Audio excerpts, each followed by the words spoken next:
Boa noite. Ele é um esporte que reúne talento, ginga, habilidade, raça, coragem e espírito de equipe. E não é o futebol.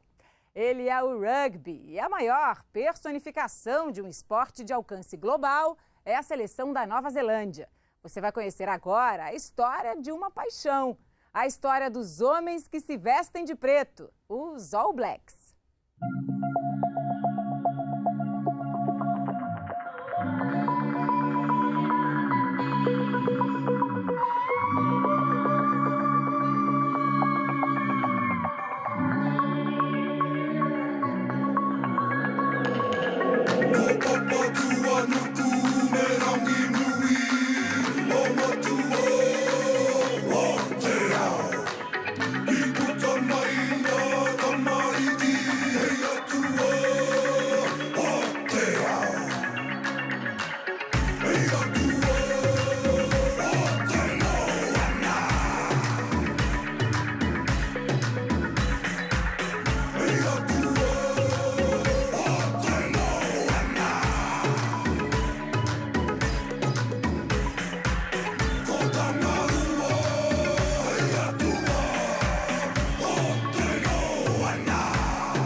Rugby is the #1 sport in New Zealand, but many people it's much more than that. It's life, it's what they go to for strength, and the All Blacks is obviously their team. We live and breathe rugby through the All Blacks here in New Zealand, and it's something very special. It's our religion. It's what we breathe as soon as we're born. When they first grew up as a 2-3-year-old, the first sport that comes to mind for them, or the first ball that they get given is probably a rugby ball. It's like the Brazil at football.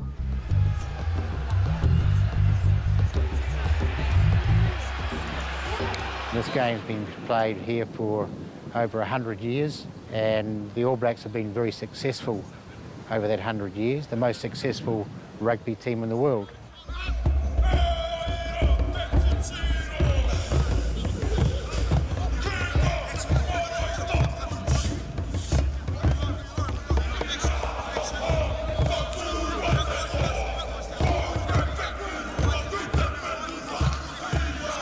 When the first colonisers come to New Zealand, they brought this tough and kind of hard person to New Zealand, you know, to break the land and to turn New Zealand into basically a farm, a big farm for England and for Europe. So those people were hard men to start off with, you know, so, you know, could you imagine those hard men kicking a soccer ball around and falling on the ground like the Italian and French soccer players do, you know? So these men had to be hard, and I think rugby fitted in with these type of people. Plus, I think the Māori people, who are the indigenous people of New Zealand, obviously, you know, who are a warrior race, who like combat, who like battling, you know, the battle. And I think the rugby suited that aspect of the Māori culture as well. We're a big race of multiple nationalities that create Kiwis as they are today, but predominantly we are Polynesian, and a lot of Polynesian players are big-boned and big boys. They like getting physical. Ils sont tous solides et pas très drôles, quoi, quand ils sont sur un terrain. Non, mais c'est ça.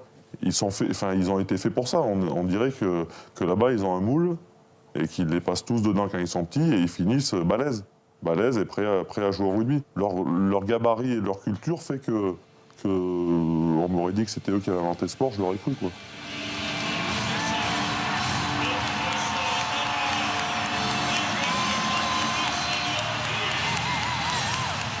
You can't go surfing without a surfboard, mate. You can't go into battle as an All Black without the haka, mate.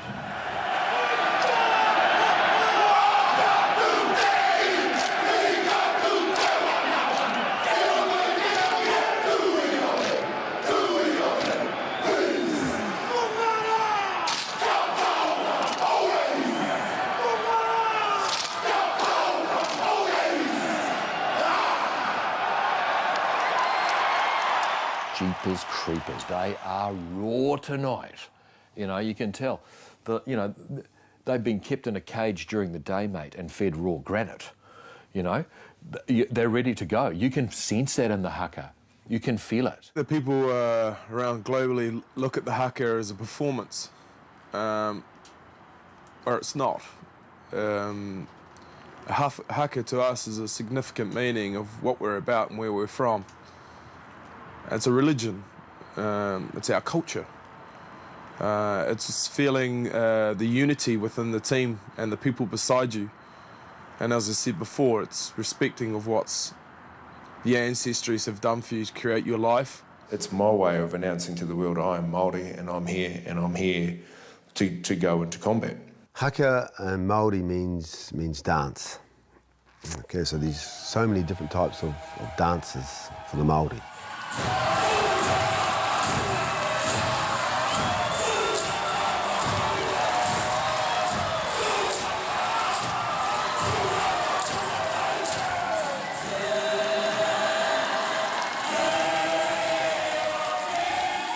The most well-known haka of the All Blacks is obviously the kamiti haka, which has been around for the last 100 or so years in New Zealand rugby.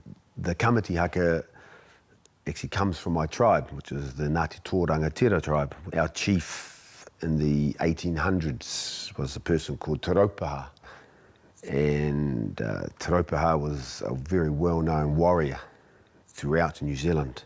Te Raupaha was being chased by an enemy. You know, he arrives into a little village and he asks the chief of the village to hide him. So the chief hides him in a kumara pit. And he goes, "Kamate, kamate." You know, I'm dead, because you can hear, you know, the enemies go away. Kaora, kaora. I'm alive, because they've gone. They come back, the enemies. Kamate, kamate, I'm dead. Eventually the chief of the village convinces the enemies to go away. Kaora, kaora, I'm alive. Tēnei te tangata puhuru, huru nā I tuki mai whakawhiti tērā. Te Raupaha actually thanks the chief, who was a very hairy man. Puhuru, puhuru. Thanks the hairy man for saving his life and thanking him that one day he'll be able to see the sun. Tērā. Aupane, kopane, upane, kopane, whiti tērā. Te Raupaha starts walking up the steps of the kumara pit, walking up the steps, opens up the lid, whiti tērā, sees the sun, he's alive. You know, sort of trying to justify how that related to rugby was probably one of the most difficult questions to answer. I think it was from Andrew Mertens at the time. He sort of said, "So, what has this haka got to do with rugby?" And I just thought I'd start with honesty and just say, well, absolutely nothing. But if we were to look at it in another way, well, I suppose someone's trying to escape, someone's in pursuit. And ultimate survival is, I suppose, in your guys' case, getting the try.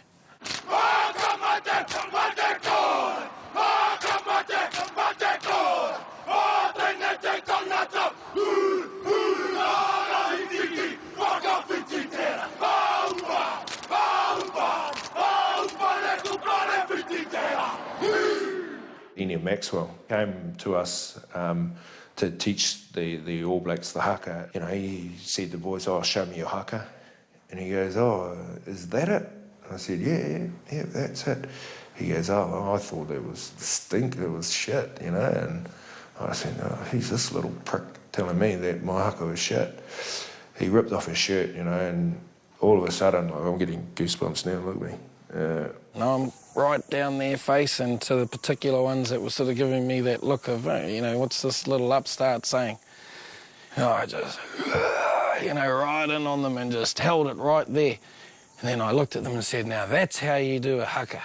This guy went from here to this massive being, just his aura, his persona just was massive. And the way that he did this haka, it just, I was just standing there, just my jaw was dropped, and I was going, this came out of this little Māori man.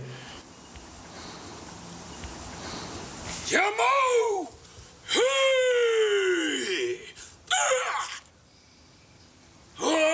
Ringa ringa pakia! Wai taga heia kina nei wake! Wai kina nei wake!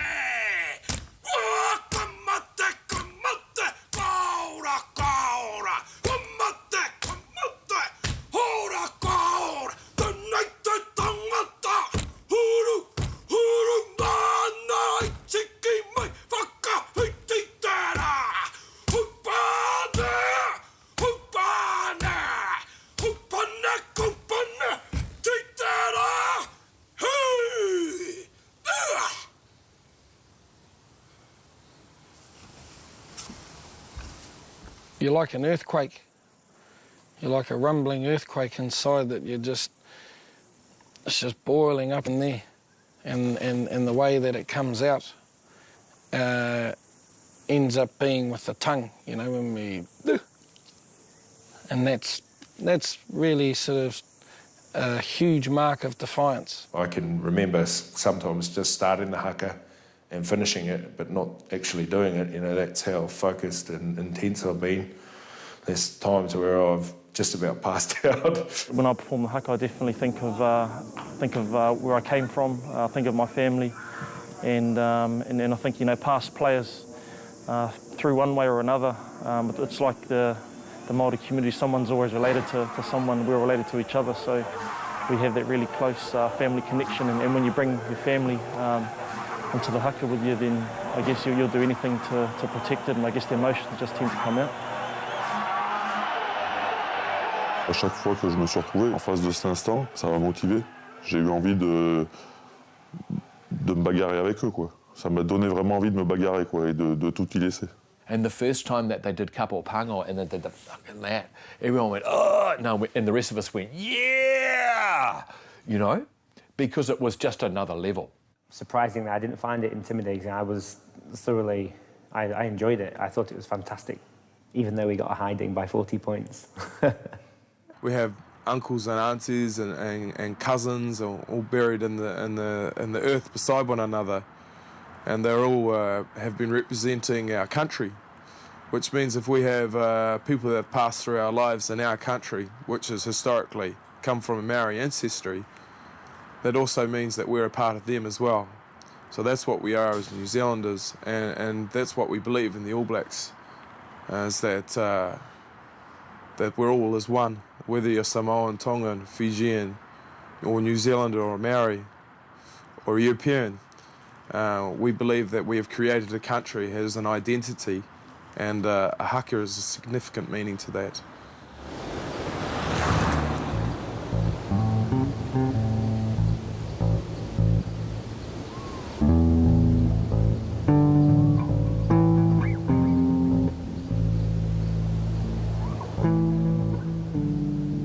The success of the All Blacks brings a lot of pride into the country, and people want to continue with that tradition. And that brings passion, that brings heart, that brings the family, if you like. I started playing rugby when I was 6 years old, and to me rugby was all about enjoyment, playing with your mates, you know, whether it's out on the backfield with your schoolmates or out on the rugby field with your Crusader or All Black teammates. And that's something that I pass on to every kid that I talk to. Make sure you always enjoy it. We're lucky to have that culture in New Zealand, so sports is a big part of our life. It's good for solidarity, it's good for character building, gives you discipline, and most of all, it's rugby is probably one of the most enjoyable games to play.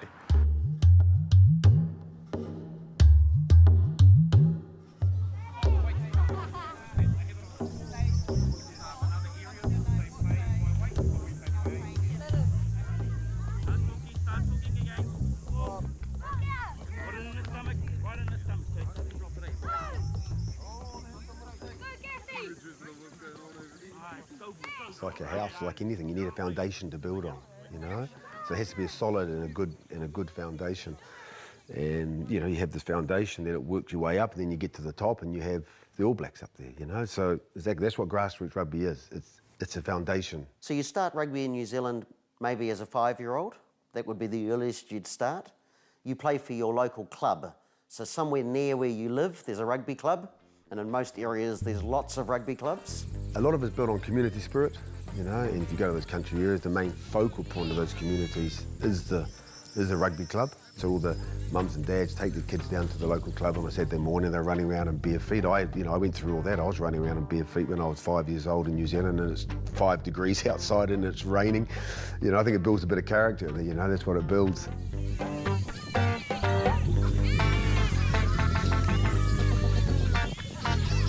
Here at the club, it's like one big family, you know. You've got, in different teams, you've got all family members, you know, from that community who have always played for the club. And that's why I believe the heart of New Zealand rugby is actually in the clubs. It's the elitist, the All Blacks is the ultimate, you know, that's where everybody wants to get. But in reality, this is where it all exists. And without the clubs, I don't think New Zealand rugby would be strong as what it is.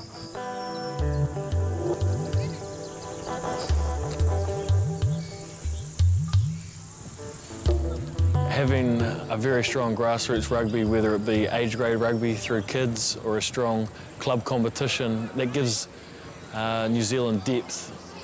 It gives people out there that aren't so good or even starting out towards a professional career, it gives them somewhere to start. So the whole structure of our New Zealand rugby system is built around identifying that talent. So effectively, you know, from day one, there's an opportunity for people to see you.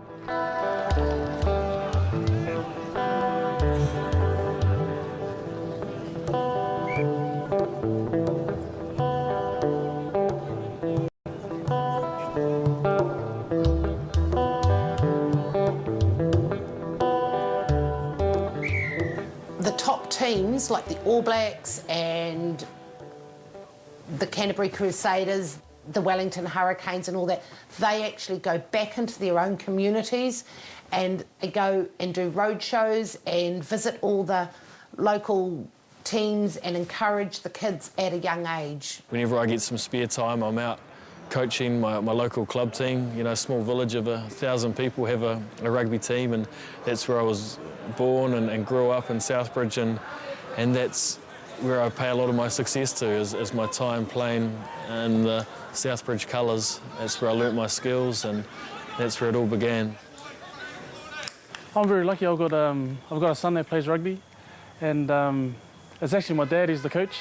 My wife's the manager, and I'm a part-time coach, so I coach when I'm home. I can tell you, as a dad, it's pretty cool being a coach, because you get to see the people he hangs around with, and if I don't think the people are right, then he won't be hanging around with him. So you get to see a little bit more of my son's life, so that's pretty awesome.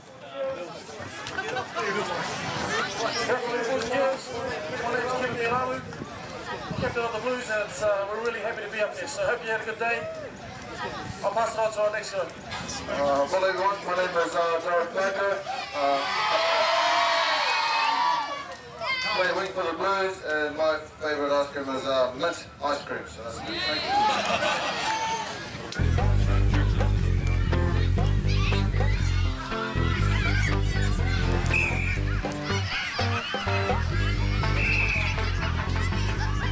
Rugby club's important because that's where our future All Blacks are, especially at junior level. That's where young kids learn to enjoy the game and then have the dreams of being an All Black. When I was young, I used to look at All Blacks. You know, they were playing a test match in Carisbrook and Dunedin, where I was born. And I remember going around, running down to there with 2,000 or 3,000 other school kids as soon as the bell rang to watch these All Blacks train. And it was just, it was like watching a god run around the field. I used to look up to certain All Blacks, and they used to really make me drive, and I used to be out in the backyard pretending to be, you know, John Kerwins or Andrew Murdens, guys like that.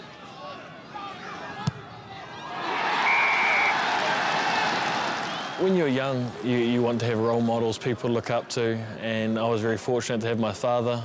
He was my role model. He helped me train. He provided some goalposts for me to kick over. He was extremely supportive, whether we won or lost, you know, games. He was always there to support me. He'd travel long distances to watch me play, and having that kind of support is just fantastic, and it really does help you succeed and help you enjoy the game.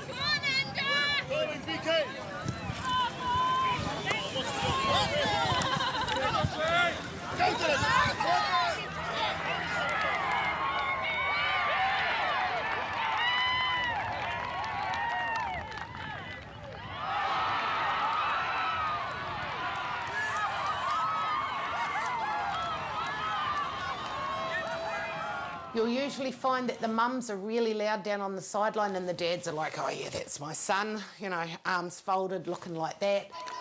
We're all yelling, basically. It's a big social event for the parents supporting their kids.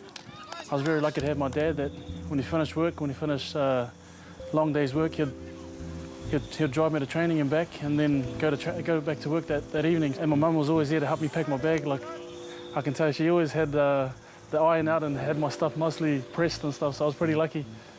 But just knowing that they really supported what I did, it's definitely been a big key to why I'm here today.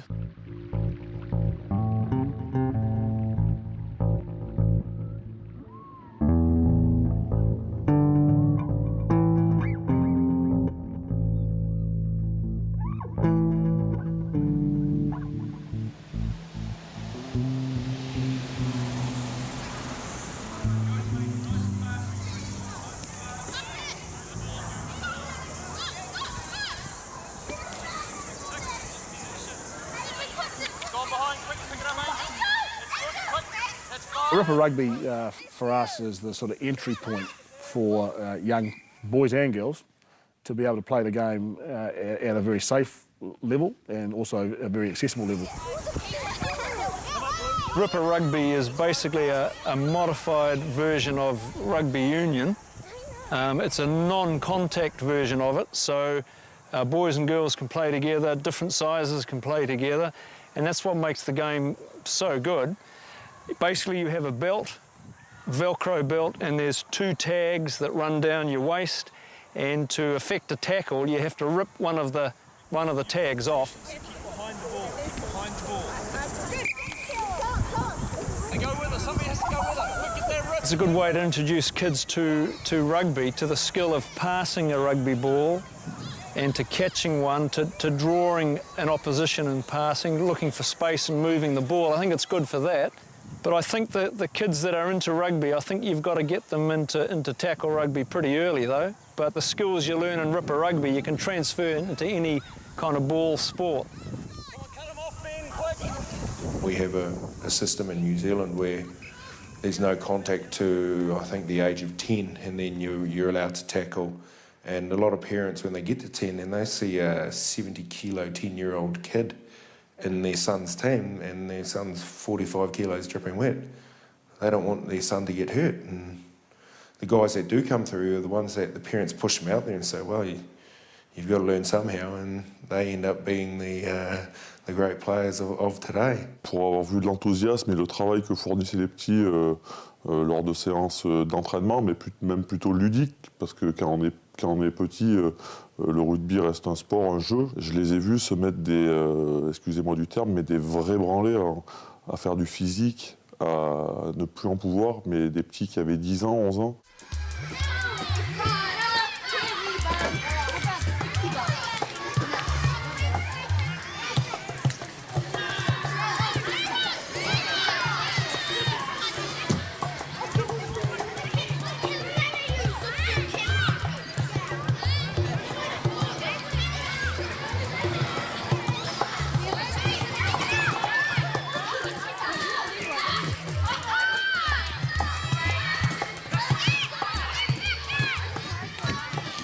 I have been playing rugby for 3 years, and I think I have a good player at playing rugby because I got a good attitude for a team player. I started playing rugby when I was 6, and because my mum didn't want me sitting around just playing the game all day, so then she got me to play rugby. It looked quite fun, tackling and scoring tries, yeah, playing with friends, family. You can tackle people and you can run a lot.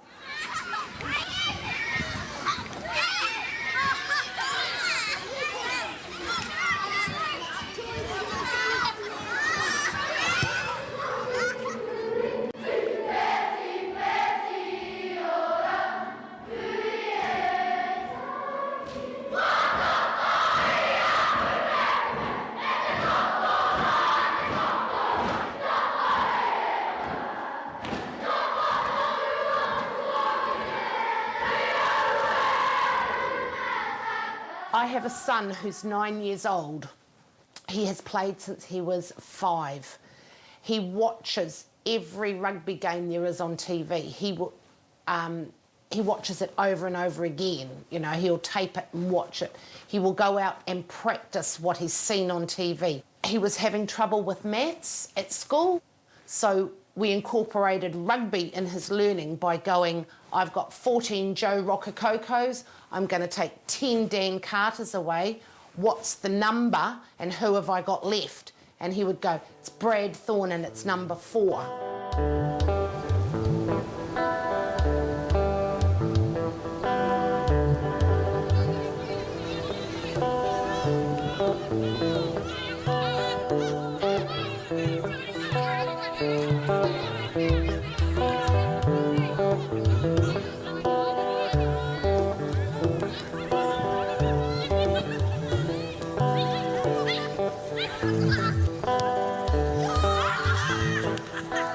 All the girls have jobs or their mothers or their students. So yeah, it is definitely the passion, and I don't think that'll ever change, and I don't think we'll ever rely on the chance of it turning professional.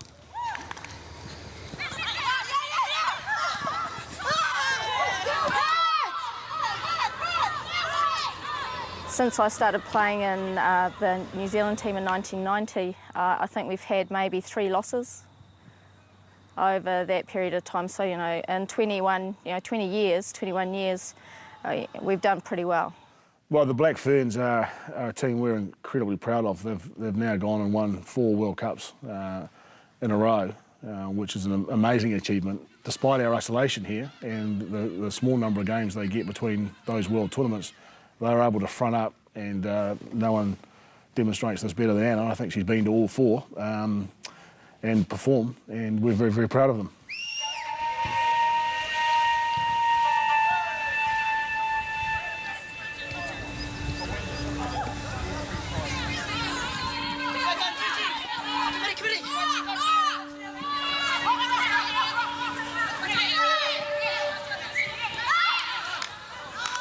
I'd say train hard, because if you're not fit, you can never play to your potential, and always practice your skills.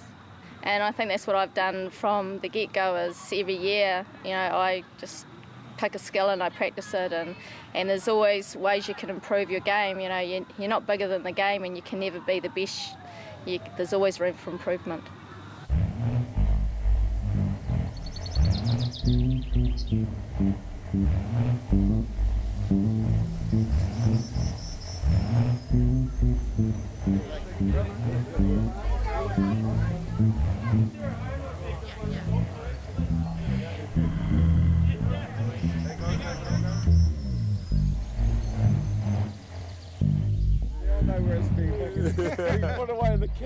That's all we've ever known, you know, is rugby, rugby, rugby. We're not like the UK where there's soccer and that. Over here it's just rugby, and you're brought up with it. You breathe it, you eat it, you watch it.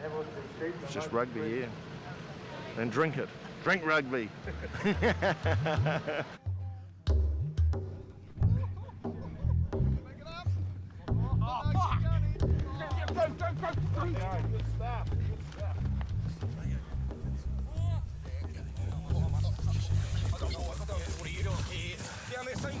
It is, it's a disease, eh? It's an infectious disease, and it just gets inside every Kiwi's head, I reckon, and they just love it.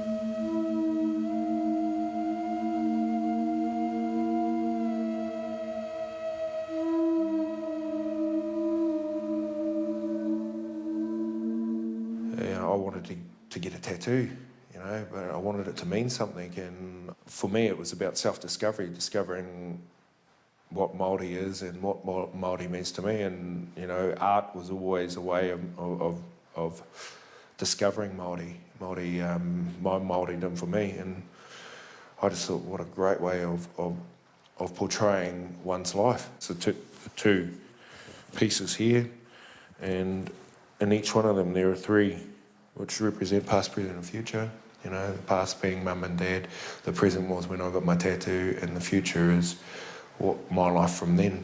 On this arm is me coming down. You got the mangopari, and the mangopari is the hammerhead shark. It's aggressive, it's very ferocious, it's also got integrity, it's very loyal, you know, and it's very protective. And for me, that just sums me up. And the mangopari comes down here, then it comes right through here into my wife, and then my 2 daughters and my son, and they're portrayed through that. And so that's my first 3 children here and my other 3 children on this side.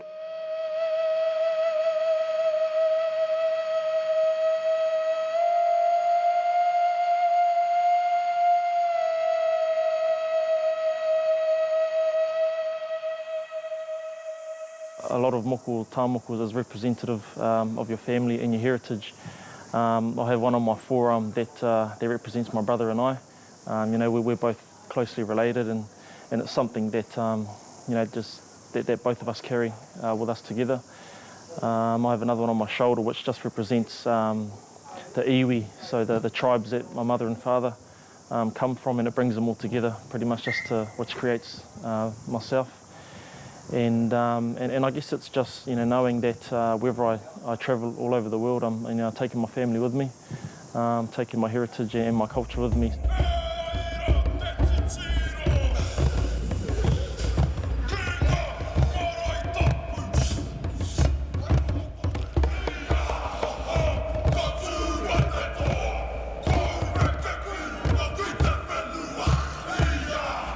Moko is named after the lizard. And you've never seen so many lizards as what lives on this land. The reason why we call it moko is because one day all these lizards are looking old and tired, and then they just step out of their skin. They are born anew, as we are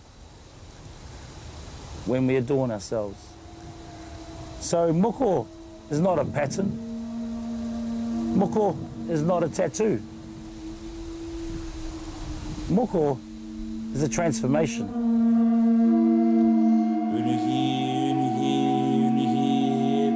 Ko te pō mua, ko te pō roto, ko te pō whakauranga. Ātu ki te tangata marurangi ki te taio. Ko kiri mate, mi hoki ki te ora. Ki mihi, whano, haere mai te tauki. Hongi e, hui e, taiki e. Pai marere, amen. The ink is made by taking the sap of this tree, burning it on a fire. We then collect it on a cold stone and then ground with sacred water from a spring from this land. It's the blood of the Creator that we have burnt ceremonially, and then we put it into our skin. And when it's in our skin, this carbon, you can DNA test it, and it is me.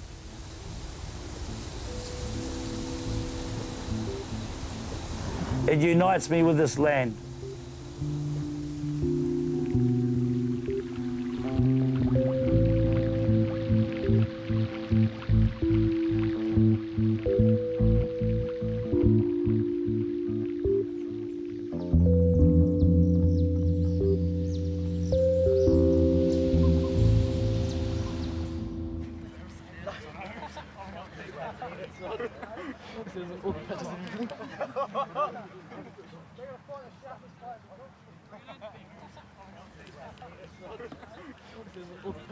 When I was a young fella back in New Zealand, I had an option of going to 2 schools.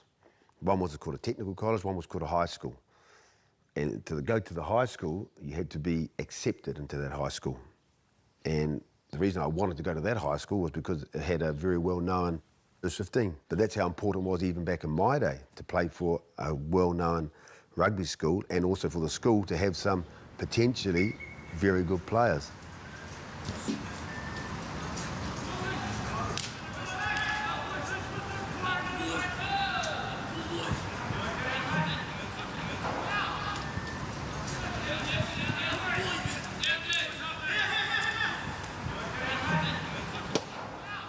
Well, everybody goes to high school, but not everybody plays rugby at high school, and some players may not come through that system. Can't think of one, so they're very few and far between. So the vast majority of professional rugby players in this country and All Blacks have come through a secondary school that fosters the game, the vast majority. And they play in very competitive competitions, and therefore through those competitions and through good coaching, they develop into quality players.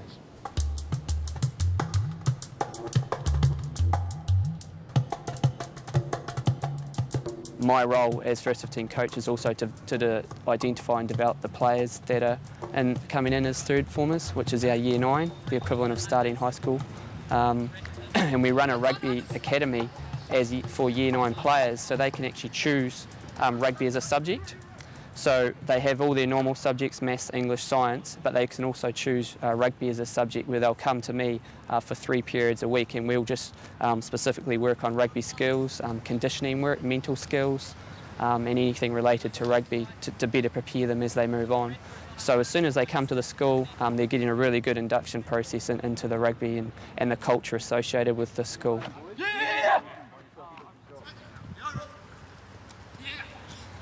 Yeah, no spirals, boys, just pass the ball.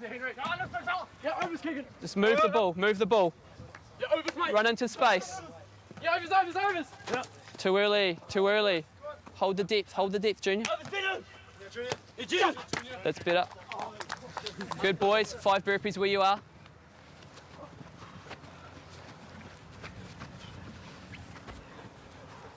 Okay, back into your lanes. The system that we have at the school tends to develop these players just through the exposure, and it's very competitive at our school to make any of our top teams. So we have a top team in each year group, and there may be 6 to 8 players in each position vying for a position in that team. And I think that's the big difference with us, is we have that competitive aspect just to get into one of our top teams, let alone moving on to representative rugby. The first 15 of every high school, major high school of New Zealand, you know, basically these kids are the superstars of their school. You know, they're the next role models of the school. You know, because of the mana, of the importance that rugby has in these schools.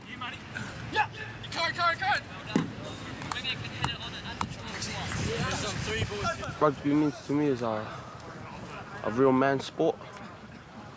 That's when you let out all your emotions out on the rugby field. It's when you show the talents that, if you have a religion that the Lord have given you, hopefully one day I get to be wearing the black jersey or some jersey that's up there. When I come in, all I thought was rugby was just catch the ball, run, you know, and tackle, and putting the ball over the line. Well, throughout my years, you get into academies in New Zealand rugby, you get into club systems, you get into school systems where they teach you a bit more technical-wise with how to run more properly, how to create opportunities, and you learn along the ways, and that's been the benefit from players like myself and the guys that have gone through the system. Secondary rugby, especially in New Zealand, I would say is almost as professional as some of the lower upper grade, you know, the NPC players and things like that, especially in terms of training and development of the players.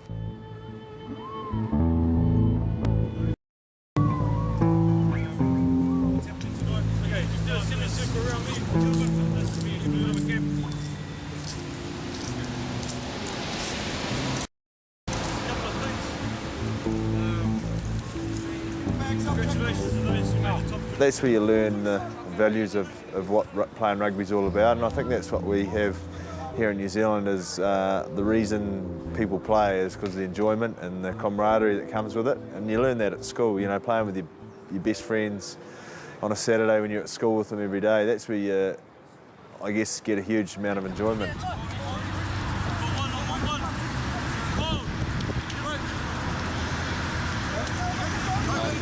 Team Mana Harrison. I'm 18. I've been on the first 15 for 4 years now, and I'm this year's captain. Yeah, I'm the open side flanker.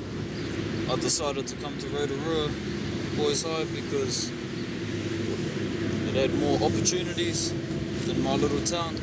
And it's had a real good history for a strong rugby culture.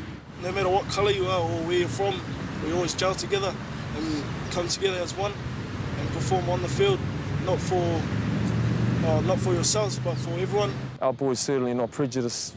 They're just glad to be out on the field, and if our first 15, if you have the opportunity to be in our shed and to put on that jersey and go and play on number one, then we'll all be brothers for life. You know, rugby's the ultimate team sport where 14 guys are working to get a 15th guy to score a try.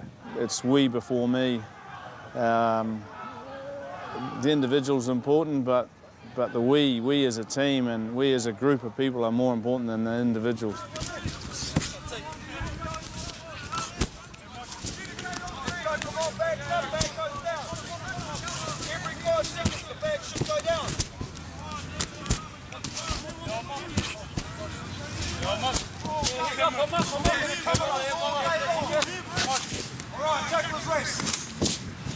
Let's go get the bag straight up, waiting for our mates. Beautiful, beautiful. As an 18-year-old, or even earlier at school, college days, we were professional in our attitude. And there was no going out to the school dances on the Friday night if we were playing on Saturday. We'd be trained 4 nights a week. I was at a Catholic all-boys school and coached by the priests and training 4 days a week. And you wanted to train 5. You just wanted to be out there playing. You just wanted to play, and so the discipline was already instilled in you as a youngster. There has to be a lot of sacrifice made to reach the levels of being an All Black or playing rugby professional. You have to eat well. You have to train hard. You have to party a little bit less. You know, sacrifices, because at the end of the day, it's not easy what we do. If it was easy, then everyone would be doing it.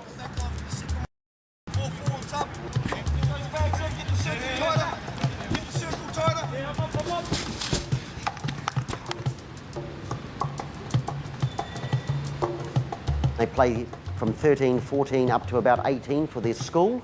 Then they either go to university and start playing for their university or for a rugby club in their university city. And then once you finish your university, you either carry on playing for your rugby club in your local area, or you might move to a job. You move to a city or a town in New Zealand, and every town or city's got numerous rugby clubs, and you play for your rugby club. If you're the best in your club, you start playing for your rep team. The best of the best then go to Super Rugby.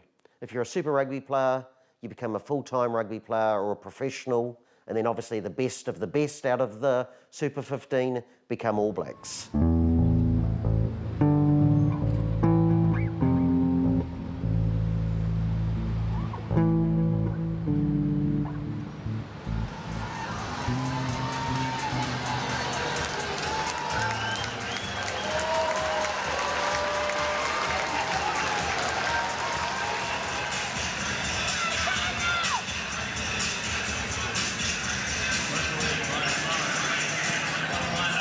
The Super 15, I think, is the best professional competition in the world. So it's very competitive. It's played in very good conditions, so it's a good spectacle. So players develop skill, and so it all helps.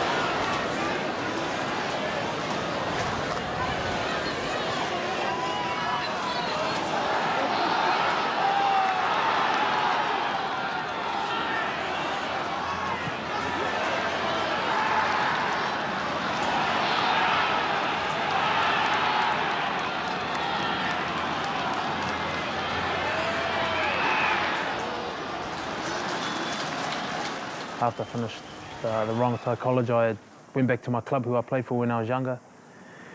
And I played for them for the first 2 seasons, and I was lucky enough that the Wellington coach was watching my club game, had a lucky break and made the Hurricanes, and then sort of went into the All Blacks. It's something quite special, something you can't really put into words. It's something that you work so hard for, and to have it pay off and have the black jersey in your hands and have the silver fern on your chest is something, you know, really, really special and unique. There's not too many players around the world that can say that they've put the black jersey on.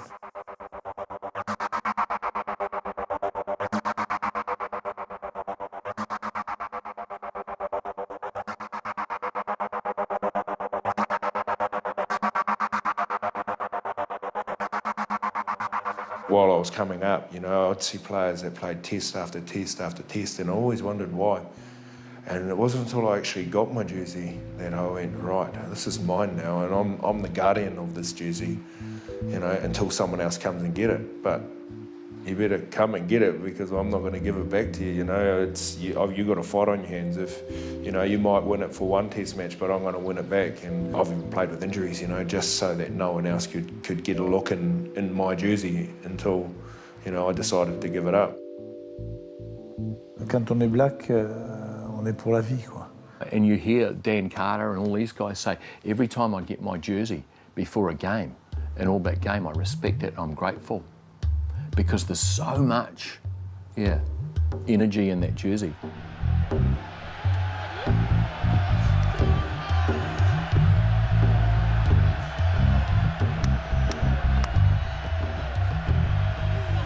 C'est l'équipe qui a toujours sorti les meilleurs joueurs, qui est la plus constante, qui est la plus redoutée et qui est peut-être la plus belle à regarder jouer. C'est pratiquement indéfinissable quand on parle d'All Black. C'est quelque chose qu'on voudrait toucher du doigt et que l'on n'arrive pas à expliquer.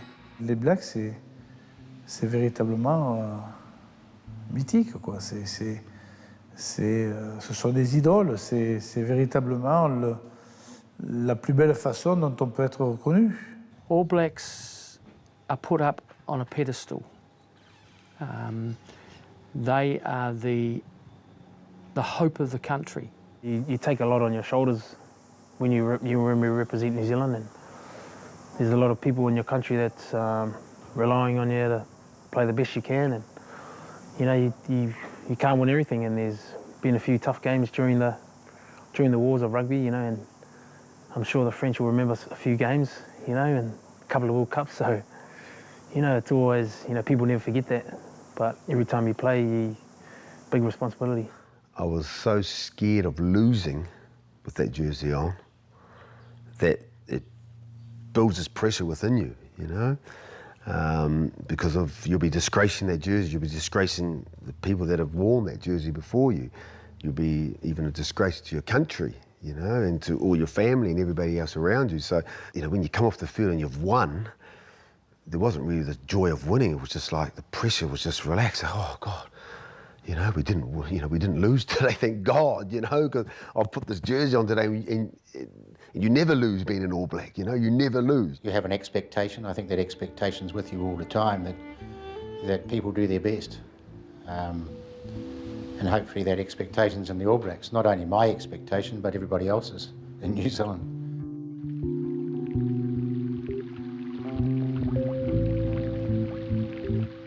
All the things that probably represent New Zealanders as a people, you could probably see in a game of rugby. You've got the physical nature of it, you've got the contact, and you've got an element in rugby that you need is a mental strength. And you know, that spirit is really, well, it's well supported by the All Blacks, isn't it? History will show you that. And it's a small country, it's us against the world, and we want to show that we can exist, and we've done a pretty good job so far.